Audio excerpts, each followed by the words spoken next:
Anything to chat about before we get going? Actually, by this time on Tuesday, I'd gone through most of your things and given cryptic comments. Comments don't mean very much. They're basically a license to go ahead. It's not very tight control on all the things you submit. It's really a ruse. These deadlines are really a ruse to get you to start now, rather than start at week 14, which is the propensity perhaps for all of us, not just you. And so I think there's nothing due. There's the quizzes that are ongoing as we go through this to keep up with, but there's no deliverable until a week Sunday, right? And then there's some kind of plan for what your project should look like. And so if you're just given a title, then that's something to work on. If you're given a title and a bibliography, then that's some background as well. But so a plan would be perhaps a table of contents almost. Should submit something. I'm not going to go through it with a fine tooth comb, as they say, but it is a call to arms, so to speak, just to get you moving. Okay. So that's all up there, and I guess these evaluations have no grade attached to them. There's no points attached to them. It's all on the final submission, and that comes in at week something. Okay. Anything else to deal with? No? Okay. So in this segment, we're talking about fluid flow. So that's kind of the topical area. And so each one of these is, I should turn this on. Each one of these weeks extends for a couple of weeks. Waiting for the pen. Not sure what color I should work in. So this will last Tuesday and today. We will finish talking about fluid flow alone. The second one will allow us to deal with the second part of what we need to deal with, and that is if we know what the mass flows are from the fluid flows that we're talking about here, that's not enough for us to say what the power output would be for the system. We need to know how much heat it picks up as it transits the reservoir, and so these models will really be addressing that second part. It matters what delta T is. If delta T is nothing, then this whole expression is zero. And then the following week we'll talk about what happens to the geochemistry of these out of equilibrium reservoirs in terms of the geochemical precipitation or dissolution, because that you could expect might affect permeability, which we know is an important feature in dealing with how we describe the transmission through reservoirs. So by way of a recap from last time, we talked about fluid flow, we talked about Darcy's law, and realized that you get a volumetric flow rate as a product of a per unit area flow rate multiplied by the cross-sectional area, say of a core, and we could do that for multiple fluids. Multiple fluids might be water as a liquid and water as a vapor. We could define it in terms of what are referred to as relative permeabilities, where we don't really know what the proportion of the area of flow is to each phase, but if we know the saturation, the percentage by volume of which each phase is present, then we have a chance of being able to write Darcy's law for that phase. And so we write it in terms of this term here, these two terms together, which is, I guess you could say, an equivalent permeability.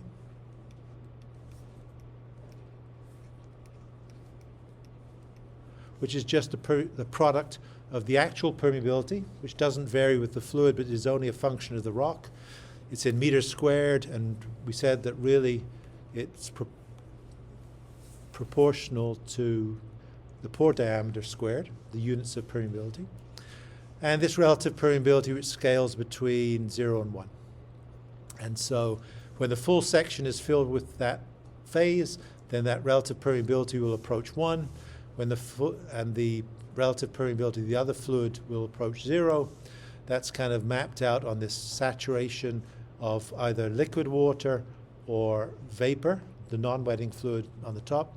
One goes from 0 to 1, one goes from 0 to 1 in the opposite direction, and any particular saturation that you choose would give you magnitudes of those relative permeabilities, which would be these. We rationalized that the permeability curve should be some kind of X.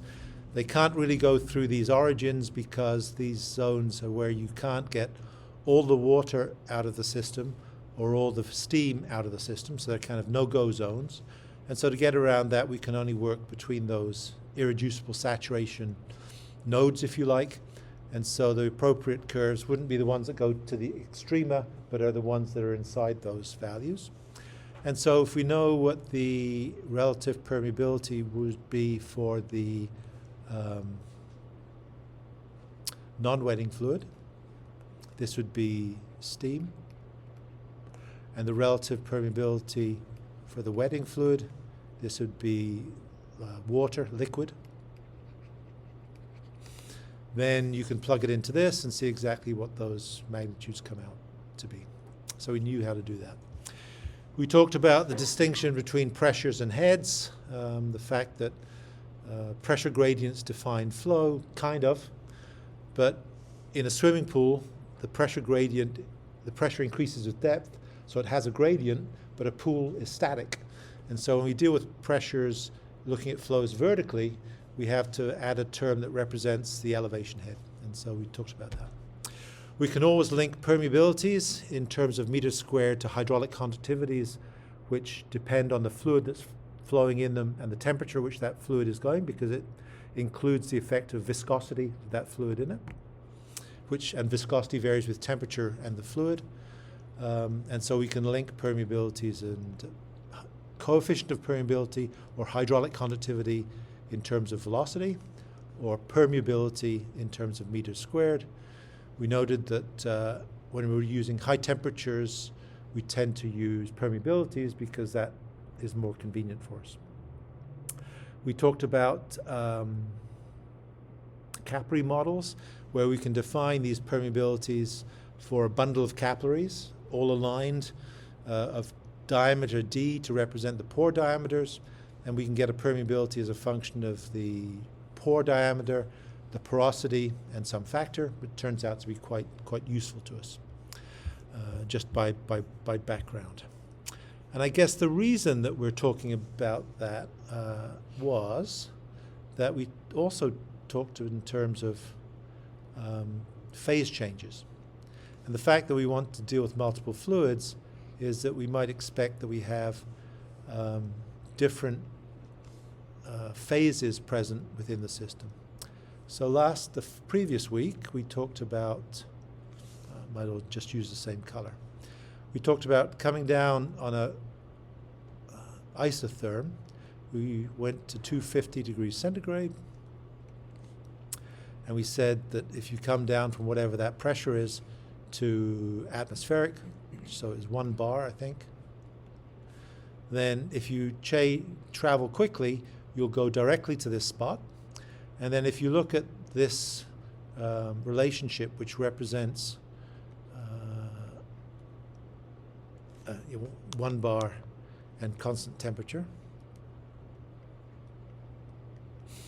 then where you find yourself on this chart represents exactly what the contents of steam and water would be. And for liquid, I guess this would be something like 100% liquid, 0% liquid. We could write enthalpy in terms of the proportion of the mass of the enthalpy, which is liquid, plus 1 minus x of the enthalpy, which is vapor. X was equal to the mass of liquid divided by the total mass. And we came out with this point as being equal to something that was something like 70 to 30 ratio, 70% liquid and 30% steam. And so if we want to deal with that, then what we could do, if we wanted to calculate what the volumetric flow rate would be in terms of an area, a relative permeability, which is a function of saturation, a permeability, a viscosity, and the pressure gradient. We know roughly what these relative permeability curves look like, because they look like that, but they're written in terms of a saturation, and saturation is defined in terms of volumetric proportions. And so you need to be able to convert between these two to masses. So if we take a mass total of this fluid at this point, and we say that's equal to 1,000 kilograms, just to make it life easy for us. And we know that the mass of liquid is equal to 70%, so that's 0.7 times 1,000. So that's equal to 700 kilograms. If you look at the mass of vapor that we have, then that's 0.3 times this total mass, which is 1,000 kilograms, which is 300 kilograms. But if we look at the volumes of these, the volume of the liquid is going to be the mass of the liquid divided by its density, which is equal to 700 kilograms divided by 1,000 kilograms cubic meter, which is about 0.7 meters cubed. But the mass of the vapor is going to be the mass of the vapor divided by the density of the vapor. The density of air is 1 kilogram per cubic meter. I looked up steam tables. It's order of tens of kilograms per cubic meter. So 300 kilograms over, say, 10 kilograms cubic meter is equal to 30 meters cubed. So if you sum these both together, then VL plus VV should do a line through it, is equal to V total, which is equal to about 31 meters cubed, just rounding it out. And so saturation is equal to the volume of the fluid divided by the total volume. And so for the liquid component, the saturation is the volume of the fluid, which is 0.7 over 30. But the saturation of the vapor is equal to 30 over 31. So this is 99% saturated, and this is 1% saturated. Of that order, anyway. Small numbers. So, point being that if you want to use these relative permeability curves, then even though it looks at your 70% by mass, water to vapor, the saturation is almost 100% vapor in that case. And so the relative permeability that you'd be using would be here.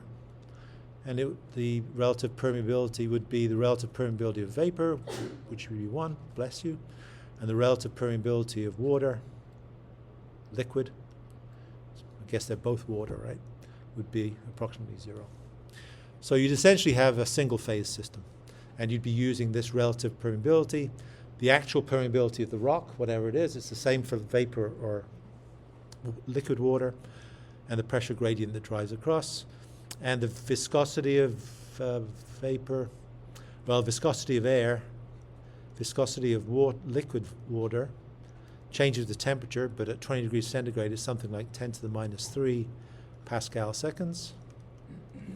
And the density of viscosity of air, I think steam wouldn't be very much different, might be 10 to the minus 5 Pascal seconds. And so that's kind of instructive in terms of that. So worthwhile realizing that even though it's 70% by mass liquid, actually the main phase that's present in a volumetric sense is going to be vapor. And of course, I guess the other thing that we wanted to realize is that the heat rate out of that system is going to be equal to volumetric flow rate times density. So these together would be the mass flow rate, not divide by specific heat capacity and the temperature that you pick up in the reservoir. So to get this, we can get this directly from here. And so if we look at this, the permeabilities are going to be the same, the pressures are going to be the same. The viscosity for water, for vapor versus water, is going to be perhaps 2 orders of magnitude smaller, so there's less resistance to flow. But the density of vapor is 1,000th of that of water. Actually, it's probably might actually be the same. If it is actually 10 kilograms per cubic meter, then it's 100th. So in this particular case, as you change from water to vapor, this goes down by 2 orders of magnitude. And as you change from water to vapor, this also changes by 2 orders of magnitude. So they almost balance in this particular case in terms of the contributions to having a lower density but being able to travel faster at a given pressure that you apply to the reservoir. So you can play some games like that. So I just did that to be able to make that. But the main point is that the mass ratios are very different from the volumetric ratios. And saturations are in terms of the volumes that fill those pores. So that was kind of a recap, but also taking it the next step, perhaps, so you can see where this is relevant. We work in terms of permeabilities. This relationship that we developed is a bit like the so-called Cosini-Kármán relationship. This is it here. It's a bit more complicated. This is actually much easier to use. The idea is that you have a characteristic diameter of the pore throats, which describes the flow velocity. You have to, when you figure out the number of these capillaries, honor the porosity that you see in the system, and that gives you these factors. And it's just a simple way of doing it. So we've done that already for these systems. A lot of these systems are fracture dominated. And we drew this cartoon before of having hot dry rocks where you fracture them, you flow within the fractures. They're typically in impermeable rocks otherwise, igneous rocks, metamorphic rocks with no matrix permeability. And so the only flow that occurs is within the fractures. So in the same way that you can generate Cosini-Kármán type relationships for porous media flow, if you have fractures, then you end up with a slightly different relationship, but you can derive it in the same way. And the way that you can derive it is by taking 2 parallel plates which form a duct and looking basically at the flow rate of a fluid that moves between those 2 parallel plates that I'm drawing here. And so it would be a velocity of the flow that comes out of here. I guess we'd call it lowercase q, which is in meters per second. It's the velocity. If you apply a pressure gradient along this duct. So these 2 lines here are exactly an example of that. The fluid velocities are anchored at each wall to being 0 velocity, and at the middle of the gap they're a maximum. It's a parabolic distribution. If you do, as we did before, for the cylindrical tubes, take that and get an average velocity, so that this is just, the area of this is the same as the area under this curve here. It's just averaging it across its length. So if you multiply the width of this fracture by this average velocity, you get the integral of this. It's just a convenience. You end up getting a permeability for that fracture, which is a function of its aperture, B, the separation between these 2 plates, and a factor of 12. And so if you want to change that into a bulk permeability, so this is the permeability of a single fracture. So this is the transmission you get in a single fracture by putting this pressure gradient on it. If that fracture comes out of a rock mass where the face that you see is width W, I guess also by height W,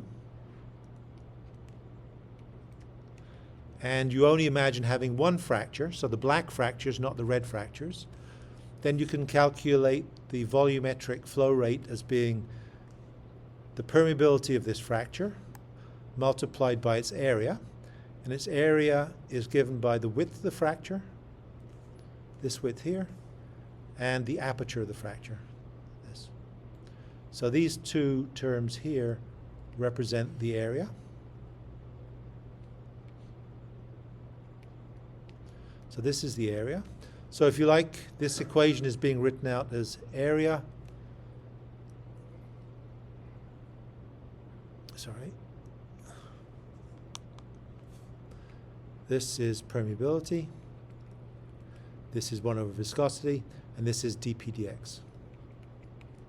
So this is exactly Darcy's law. This is K, and this is 1 over mu. So by definition, this is what we've had, that's Darcy's law. So that gives you the flow rate for single fracture. But since we want to relate behaviors to this total area of the outlet, and so what we could do is we could multiply by the number of fractures we have in a single section. So if we have a fracture spacing of 0.5 meter and we have a meter high section, there'd be 2 fractures in that, 1 meter divided by 0.5.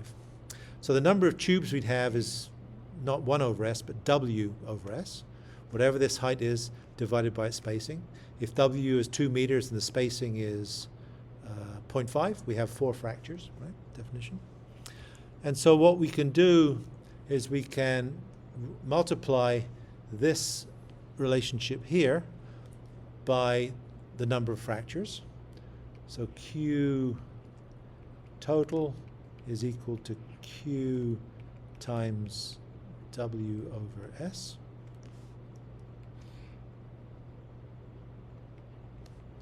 Which is equal to B W B squared over 12, 1 over mu dP dx times this.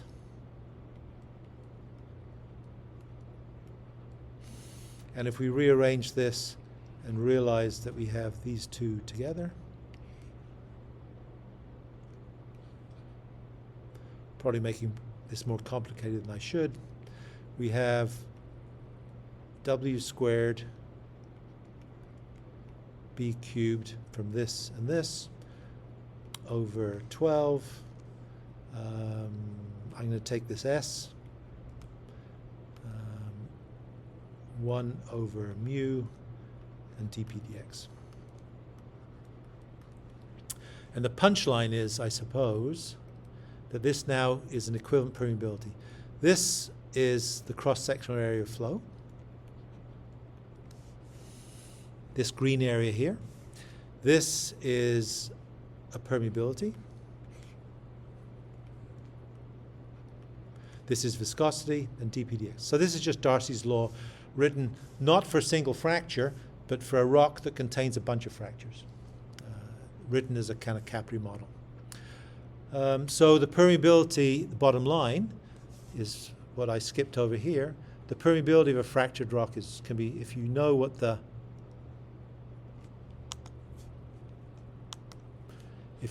aperture and spacing of these fractures is, then you can get that. And so that may be a bit esoteric, but anyway, that's for a single set of fractures.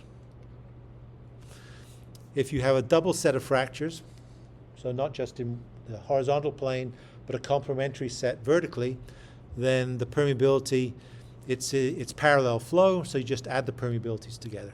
You're adding the flow rate in one plus the flow rate in another, so it's parallel flow, not series flow. And so you can just add the two together.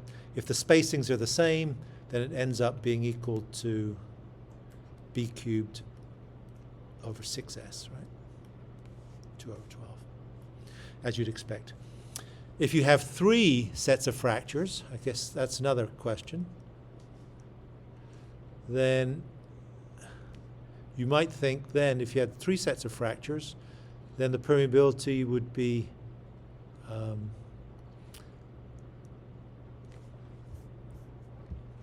1 plus 1 plus 1, which would be 3 over 12, which would be a quarter. But no, because these are not going to participate in the flow in this direction, right? If you're applying a gradient dp dx, it'll flow in the black fractures, it'll flow in the blue fractures, but there'll be no flow except across these fractures into the wall rock on the other side. So this third term would not exist. So it would not be b plus b cubed over 12s, because this would be 0. The contribution of this would be 0. You can write it as a hydraulic conductivity just by using this relationship to substitute K is equal to these terms, and if you do that you get a slightly different term, which is also used as well, where sometimes you see it written as maybe G over nu b cubed over 12s. This is the kinematic viscosity.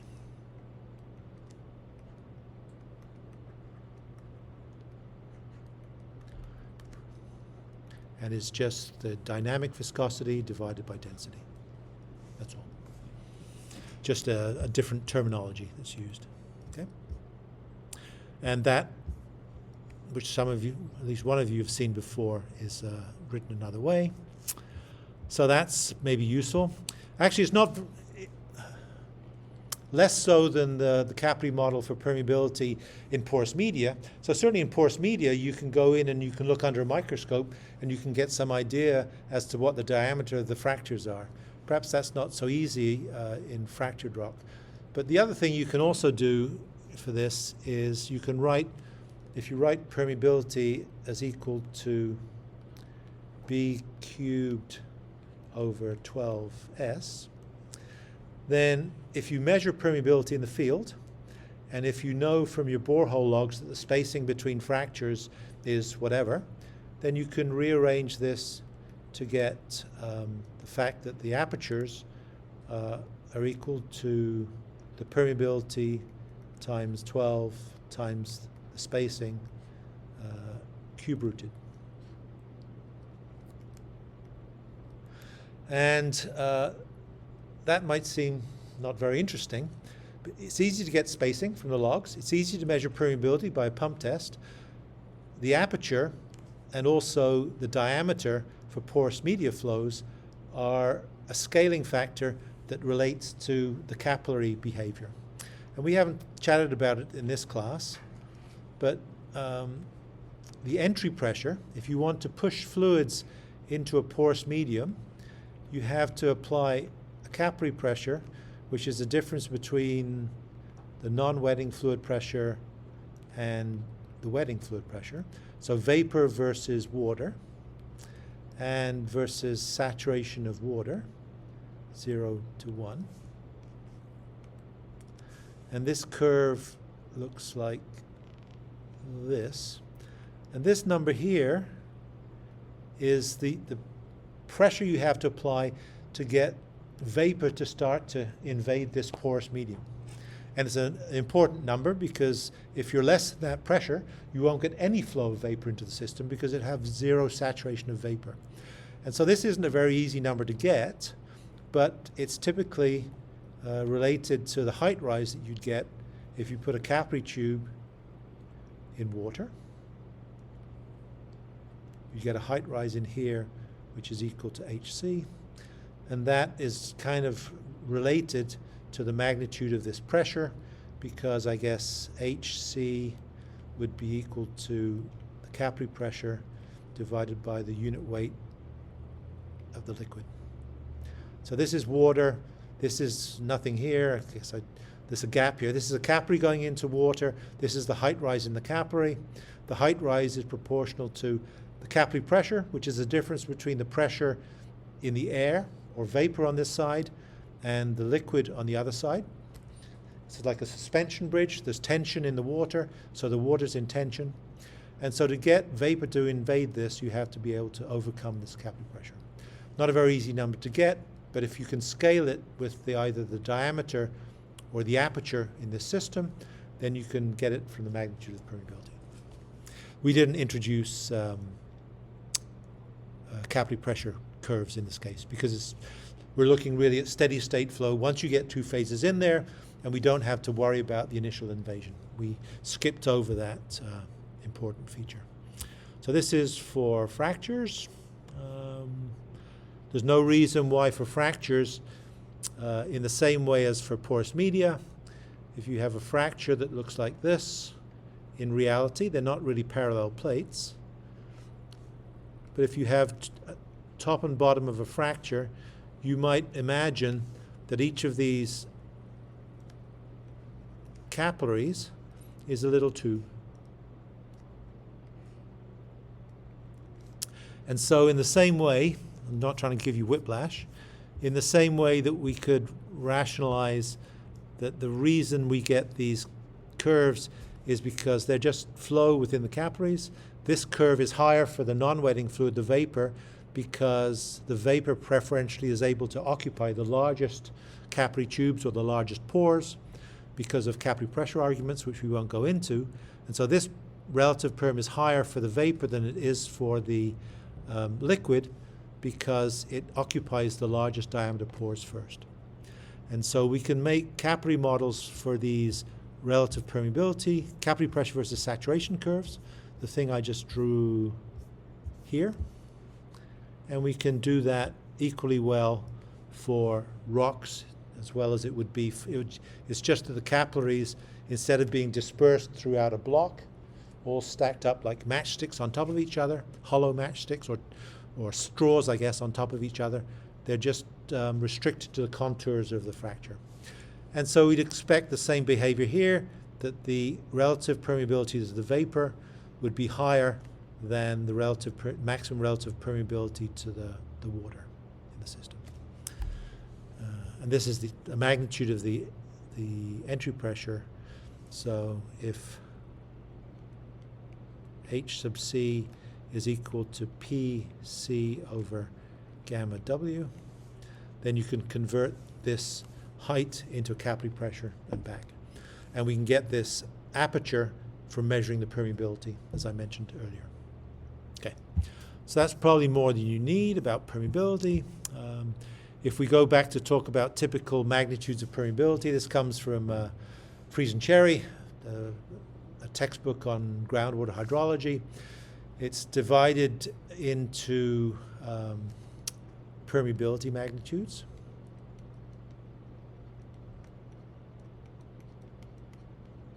Which is in meters squared usually. This is in centimeters.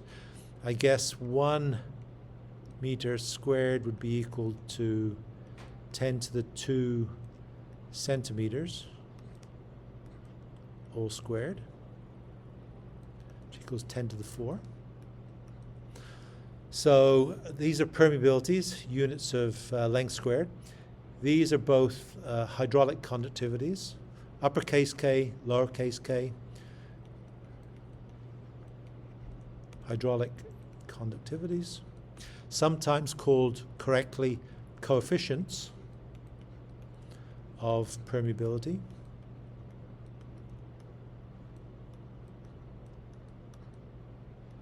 Oops. Correctly called that. Always in length, always in velocities, length over time. Always for specific fluids at a specific temperature, always just for the rock, independent of fluid or temperature. And I guess if we want to convert these are usually, I usually think of these in terms of meters squared.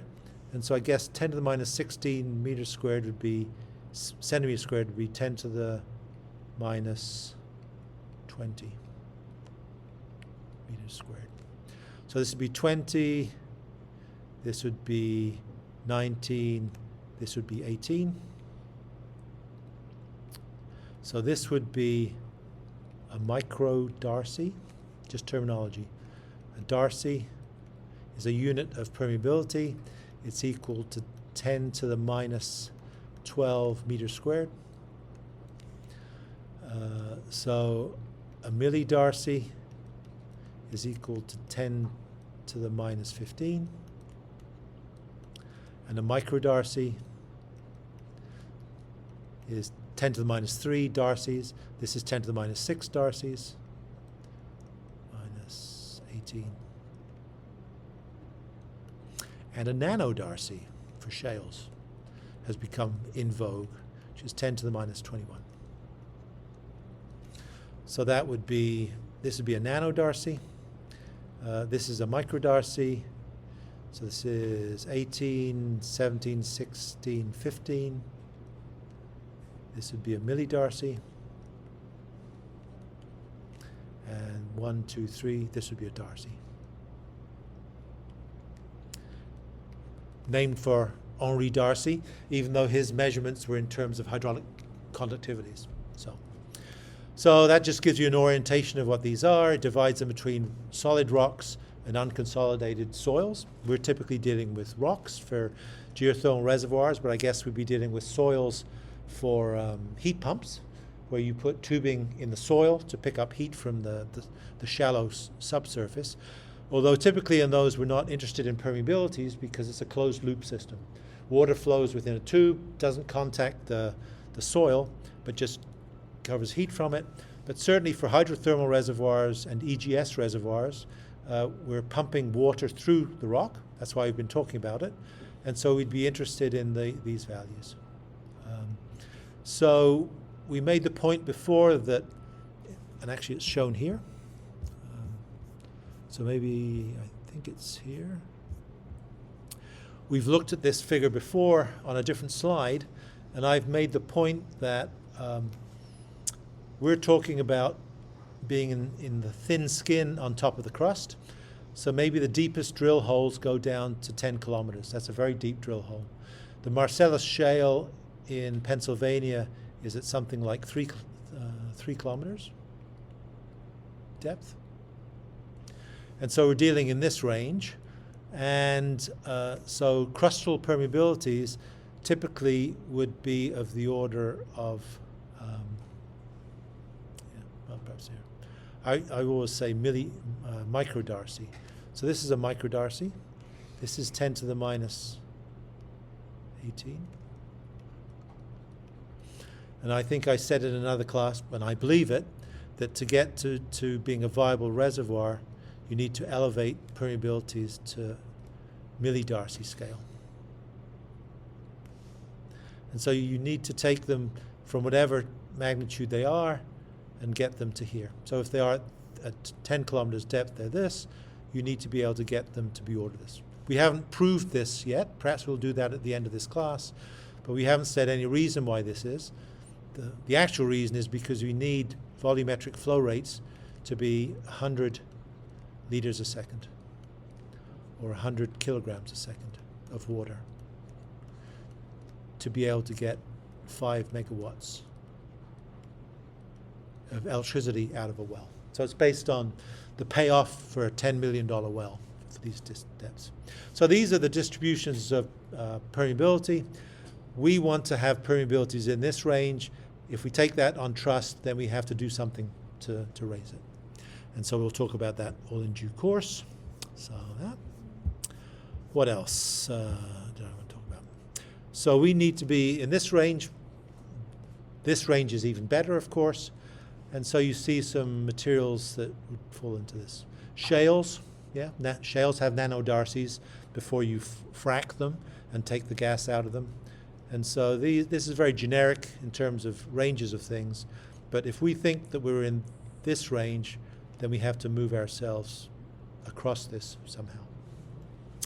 So that's the terminology for these that we think we might be interested in.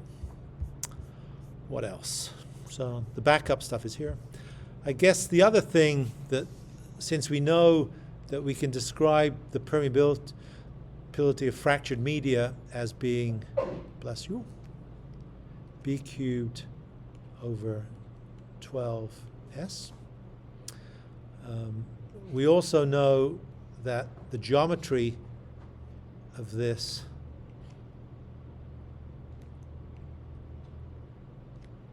not a very good figure. But if you think of one unit, so this is our spacing between fractures, which we've called S, and this is our fracture aperture, which we've called B, right? So if we go to this, and we take just one characteristic unit, a unit contains one piece of matrix and one fracture, so that would be from the top of this fracture to the top of the lower fracture, right? I've done it upside down on the part, so it include one fracture and one bit of matrix.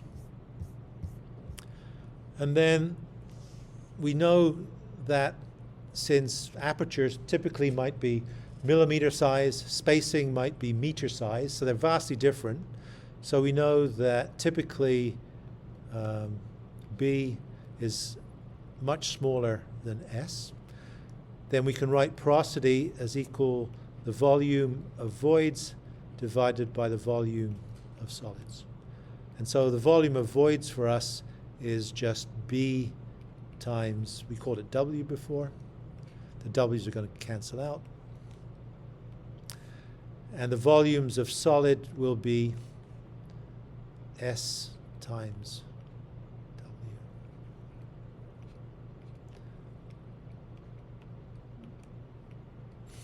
So we can define porosity as just the ratio of the aperture divided by the spacing. You know, you can make the argument as to whether the spacing should be in the middle of the fracture or what, but it's essentially, because of this relationship, we don't need to worry about that. So because you can write permeability and porosity both uniquely in terms of aperture and spacing, then you can have this graph relationship that links those terms. So this is just a matter of writing these expressions in terms of B and S, so you can relate permeability to porosity, but not uniquely. Permeability and porosity, but with a spacing. So if you have a fracture spacing of some magnitude and you have a fracture width of some magnitude, then you can use these expressions to calculate it, or you can also pull out of this normative graph exactly what those magnitudes would be. So that would define a unique porosity and also a unique permeability. Likewise, if you had a permeability, you could use that with to be able to pull out the fracture size. You can do it just by algebraic manipulation, but you can also represent it as a graph for what it's worth. Did I miss anything as I went down through here? I don't think so. Right. So, what do we do with this? How are we doing for time? 12:50. Well, I won't do this to death, but I will make the case. So we've made the case now that we have permeability that we can substitute. If we want to be able to solve problems for fluid flow in reservoirs, then we have to, in most cases, actually we can probably get away with just representing it by a 1D solution, like this, where the cross-section doesn't change along the length as we go from an upstream pressure to a downstream pressure, delta P over delta X. But if we want to have gradients varying over a reservoir, then we need to do something as in terms of conservation law. And we use conservation of mass in this particular case, which basically says that if water is going into a bucket and also going out of a bucket, then if more goes in than comes out, then you accumulate mass by the water level rising if the bucket's open. And the statement for that is this conservation equation.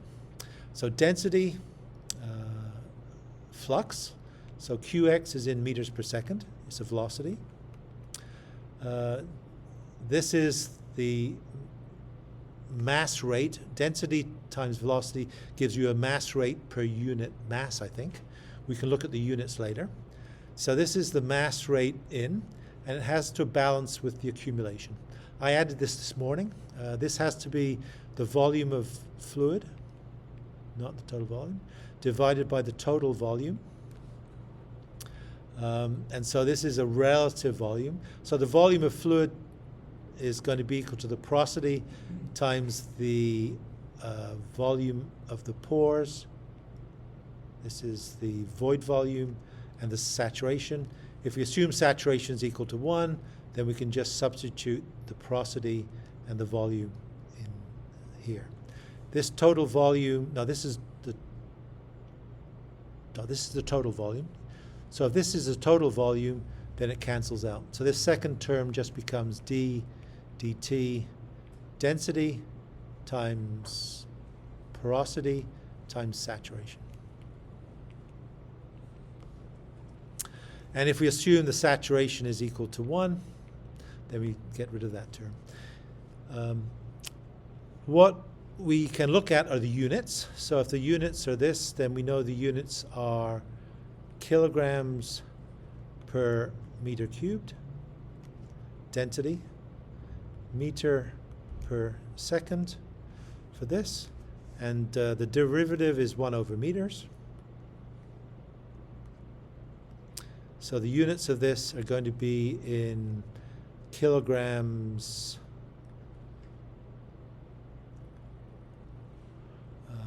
per meter cubed per second. So it's going to be kilograms of fluid per meter cubed of control volume, the reservoir, per second. So our bucket will be a meter by a meter by a meter, and we'll be registering how much mass of liquid goes in one side versus come out the other side. That's what this term is representing here. And this term has to be exactly the same units as that.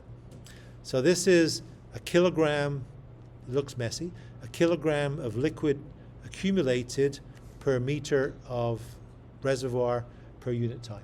So this is the rate at which we are. So you just need to get a feel for these. Never going to be held accountable. Well, you're not held accountable in this class for any of these because there's no test. So we substitute the flux from Darcy's law into it. If it's a single phase, then the relative permeability is 1. It has a negative sign on it, so this positive becomes a negative, and it looks like this. So after we substitute in, we get this. We split this accumulation term by the chain rule into density and a change in porosity, like this. So if we do that, we get the blue terms here, and we're left with this term here on the right. This is still equal to 0. And the reason for doing this is that we get accumulation by 2 ways. Either you can fill the pore space up with the fluid of density, whatever it is, or you can expand the pore space to take more fluid at that particular density. Those are the 2 mechanisms that you can get more mass into the system, So that's why we split this up into a derivative with respect to the porosity and a derivative with respect to the density. That gives us this equation here. We can multiply both terms by dp over dp, which is just 1, dp over dp, which is just 1, and we can multiply this by 1. If we do that, then we can also multiply through, we can divide through now by density.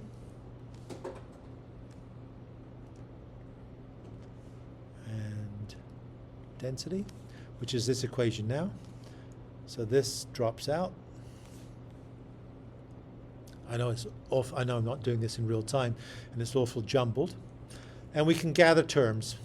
And importantly, since the right-hand side is written in terms of a change in pressure with location, we'd like to write the dependent variable on the left 2 terms also in terms of pressures uniquely. That's why we multiplied this one by pressure over pressure. And so if we do that, then we can write it in terms of, by rearranging terms, we can write this in terms of pressure per unit time, pressure per unit time. And then the other expressions we have are going to be the coefficients that describe the characteristic of our reservoir. One coefficient is the change in porosity as you apply pressure. And the other coefficient is the change in density relative to a reference density as we change pressure. This is a compressibility, right? This is pushing air into a tire. You push more air into a tire, you compress it, so you change the density of the air as you change the pressure. So this is just the compressibility. So the final part, which is the only part that matters here, is we have an equation that represents steady state flow. We take this onto the right hand side, so this becomes the negative gets rid of.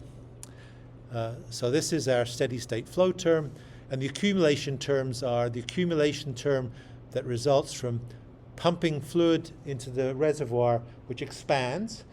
We write this control volume around all the grains, so as the grains expand, the control volume expands with the grains. So the porosity increases as we expand the reservoir. And this one is the reservoir staying at the same volume, the pore space, but the fluid changing density as we cram more mass of fluid into the same pore space. So compressibility of the reservoir and compressibility of the fluid that's going into a rigid reservoir. Compressibility of the reservoir is just 1 over the modulus of the reservoir. Young's modulus is how much something squashes down as you apply a stress on it, which is exactly what we need here. Typical modulus for reservoir rocks is 10 gigapascals, and so the compressibility is 1 over 10 gigapascals. It's in units of 1 over stress, not stress, and so we can get that. And the other part is if you have a compressible liquid, then the compressibility of the liquid is the volume of the reservoir it fills. It only fills the void volume of the reservoir. And this is the compressibility of the fluid, this whole term here. Seen this in 303 if you had 303. The change in density relative to a reference density as a function of the pressure you apply. And a typical compressibility for water actually is roughly the same as rock. Compressibility of water is something of the order of 2 GPa, surprisingly. And it means you're taking it in a closed cube and compressing the whole cube, not allowing it to squish out the sides. And so it's surprisingly rigid. And so the compressibility would be 1 over the modulus of water. Vapor is the same as air. The compressibility of air as you pump in a tire is proportional to, well, it's still 1 over the compressibility. So C vapor is equal to 1 over the bulk modulus of vapor. And the bulk modulus of a gas, as in the air we find ourselves here, is the pressure we find ourselves at. So the compressibility of the air around us is something like 100 kPa, 1 over 100 kPa. We sit here at 100 kilopascals, 1 bar, absolute pressure, and that is the pressure, the compressibility. So the compressibility of air is something like 100 kPa equals 1 bar. And so it's so air is very compressible. So the compressibility of rocks is very low. The compressibility of water is very low, but the compressibility of vapor is very high. And so the dominant term in this is always going to be the compressibility of vapor, because that is the only term that will give you a large number for this and make it sensitive to a change in pressure. So if you're looking at flow from a gas reservoir, you always consider it a rigid reservoir and you only concern yourself with the compressibility of the gas. If you're looking at pulling liquids out of a reservoir, then you have to contend with the compressibility of the reservoir as well, because the compressibility of the liquid you're pulling out is roughly the same as compressibility of the reservoir. Right? So this term. So hopefully I'm not confusing you. This is the term with those terms written out. You know about this already. You know that we can write hydraulic head as equal to a pressure and an elevation just by Bernoulli's law. We don't care about the velocity term. And we can write saturations as being, they always have to sum up, they always have to fill the pore space with either water and vapor. And we haven't really talked much about the pressure, capillary pressure versus saturation curves, which I won't do here either. So I guess the point is that we could also write this term in terms of a head. So we can also note that the pressure is equal to the hydraulic head multiplied by rho g. If we ignore this term, if we're flowing horizontally, we can't ignore that term. So we could substitute this into this expression. And if we do that, we end up getting, if we substitute this as being equal to head times rho g, then this would be equal to head times rho g. So if we did that, we would have an expression, if I write it down here, if I just rewrite this expression here, times porosity multiplied by the derivative of head times rho g dt is equal to k over mu d2h dx squared. And I'm going to write rho g here. And if we divide both sides through by rho g,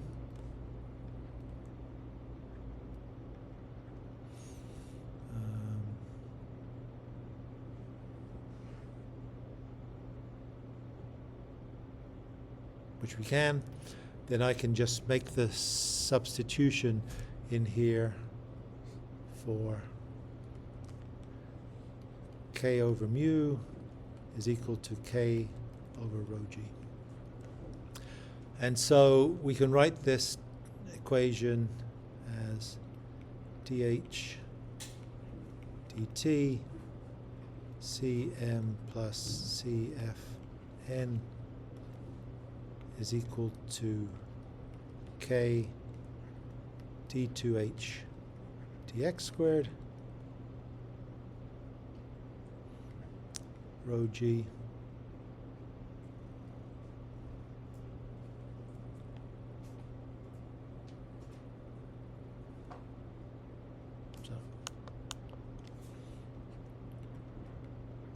and I'm going to multiply both sides by rho g.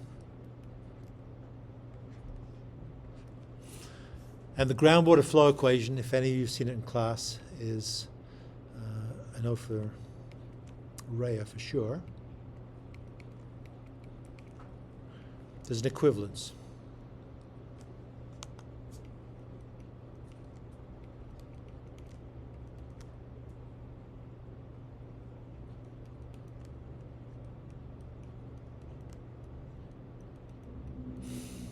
This term here is called specific storage.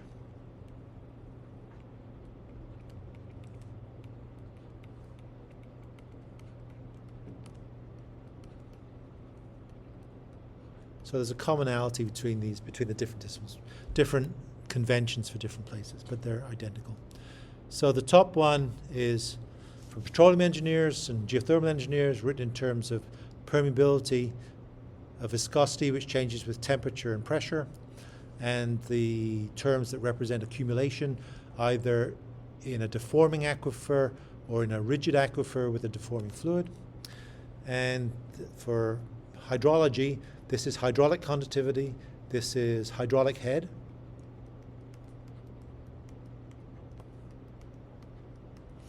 and this is specific storage. Exactly the same term. Compressibilities of the solid and compressibilities of the fluid multiplied by the density and of the fluids that are traveling. So I won't bother with this. This is actually what this is. We've done that. And this is the equation we end up with. Do it for time. Maybe 15 minutes. So this, I think, is encapsulating everything I said. This term is hydraulic conductivity, length over time. This is specific storage. It's in strange units. These are compressibilities. This is density, and this is gravity. So I think it's in units. Well, actually, do you want to look at it? The units of this, I guess, would be kilograms per meter cubed. Kilograms per meter cubed. Gravity is meters per second squared. And compressibility would be 1 over stress. So newtons per meter squared. See if I can do this. And 1 Newton is the force required to give a kilogram an acceleration of 1 meter per second squared. Let's see if this works out. It's something in kilograms, cross out. We have meters cubed, cross out. We have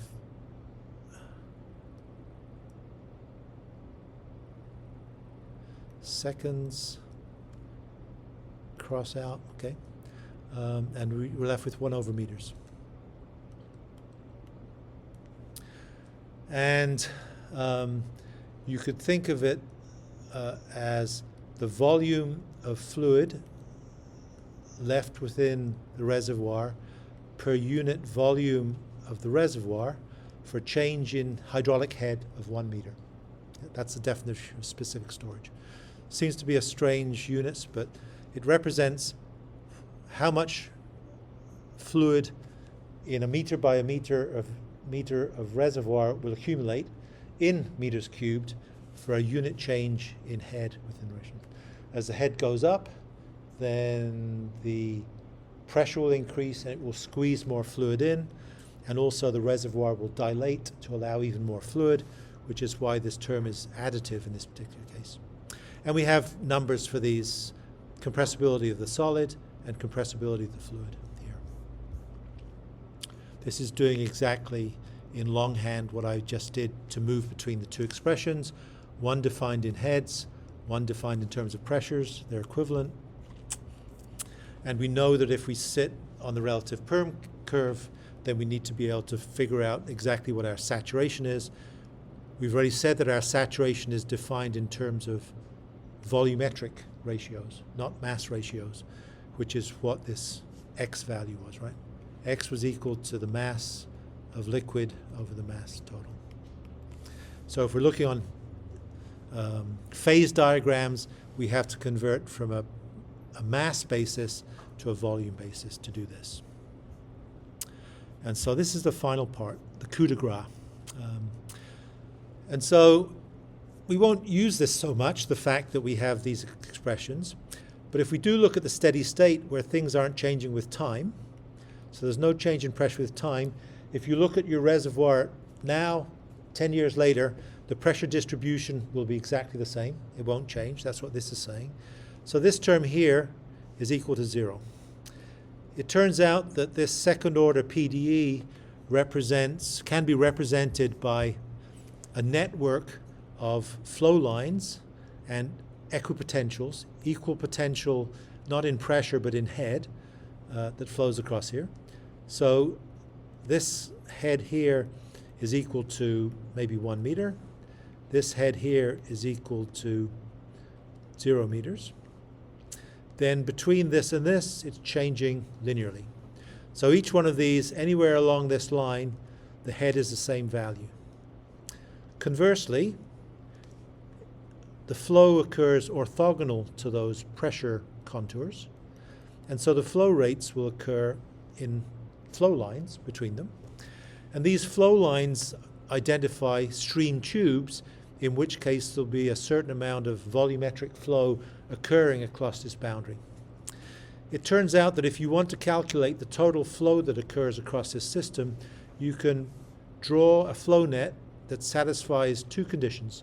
One is the flow lines and the equipotentials are 90 degrees to each other, and that each of these chambers are roughly squares, 1 to 1, one high and one wide. And if you've drawn a network that satisfies the boundary conditions and also satisfies those two other conditions, you can calculate the volumetric flow through it as a volume rate of flow. So this would be, I think this is meters squared per second, because it's meters cubed per second per meter into the page. So this would be a width into the page. So this would be the width, 1 over W. And this is the number of flow tubes, in which case we have 1, 2, 3. The number of drops in potential, we have 1, 2, 3. So this would be 3 over 3. The hydraulic conductivity and the head drop between inlet and outlet. So it's very, very simple. So if you want to draw a flow net for a reservoir from an upstream borehole to a downstream borehole, injection to recovery, look in plan view, it would look like this. This is, I guess I've drawn it the other way around. This is, oh no, this is injection. Fluid going in, goes in, and then it recovers here. So you draw a flow net that satisfies a roughly rectilinear path and right angles. This does this. These are kind of equal sized.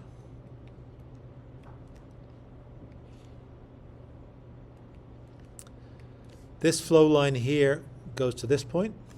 This one goes from here to here, here to here. This one here goes halfway around the world and comes back here. And this one goes off the page and re-enters back here. If you can bend your head around that. We live on a surface of a sphere. So this is infinity and then back from infinity. And so in this particular graph, the number of head drops, this would be going from 0 to 1, 2, 3, 4. 1, 2, 3, 4. So the number of drops would be, in this case, 4.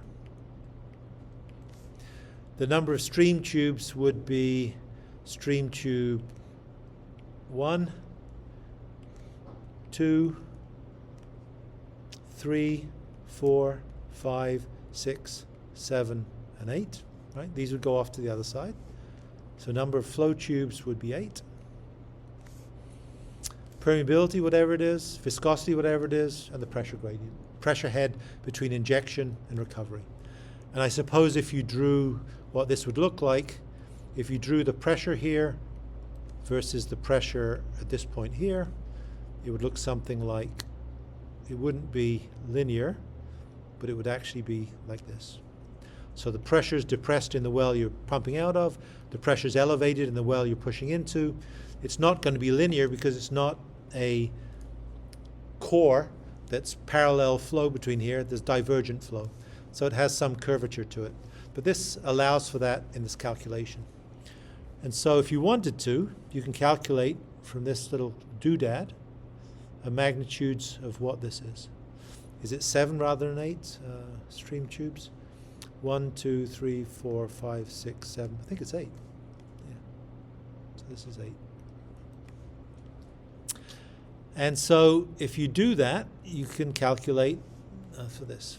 And so if we wanted to be adventurous, we could calculate what the permeability is that we need to have a viable reservoir. So K is equal to volumetric flow rate divided by depth and divided by number of flow tubes, number of drops, tell me if I'm doing it wrong, viscosity over pressure differential. And I could imagine that numbers for this are reasonable. We know that to have a viable reservoir, we want a volumetric flow rate of 100 kilograms a second. So this is 0.1, so it's 10 to the minus 1 meters cubed.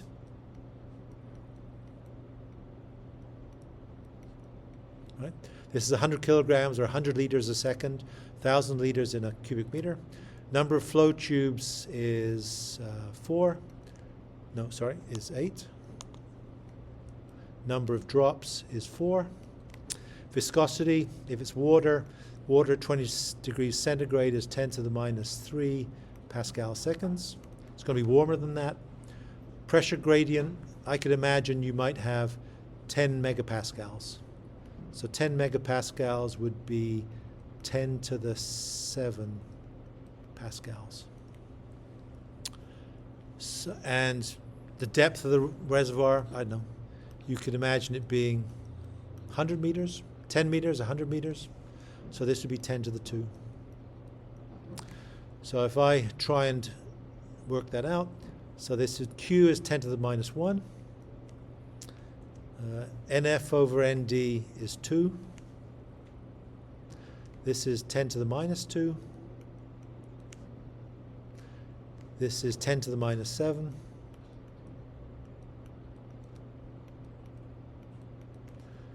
This is 10 to the minus 3. Bless you. So this is 1, 2, 3, 10, 13.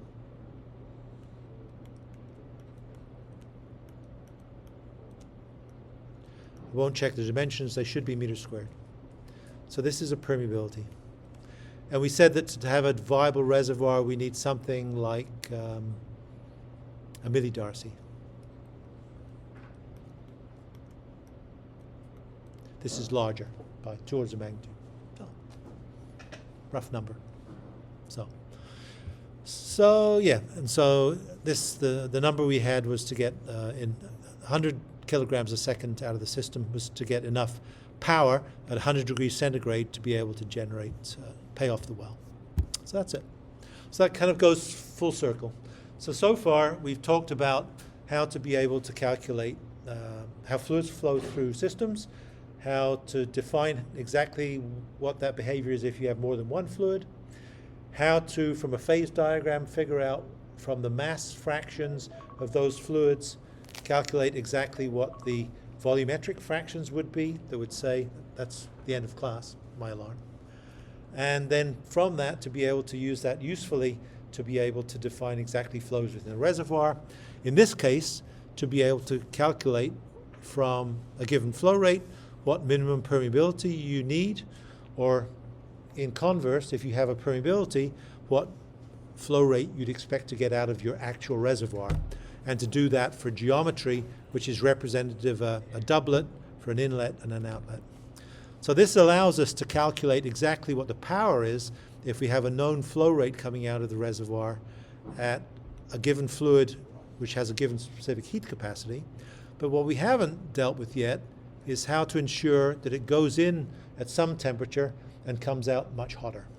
And so the task for next week is to be able to look at heat transfer to the fluid in the reservoir to be able to make sure that we put cold water in, and in the residence time it takes to get to the outlet, it has enough time and contact with the reservoir to build up its temperature up to basically from the injection temperature to the ambient temperature of the reservoir, which would typically be 100 degrees centigrade, which allows us to be able to have a viable reservoir. Okay.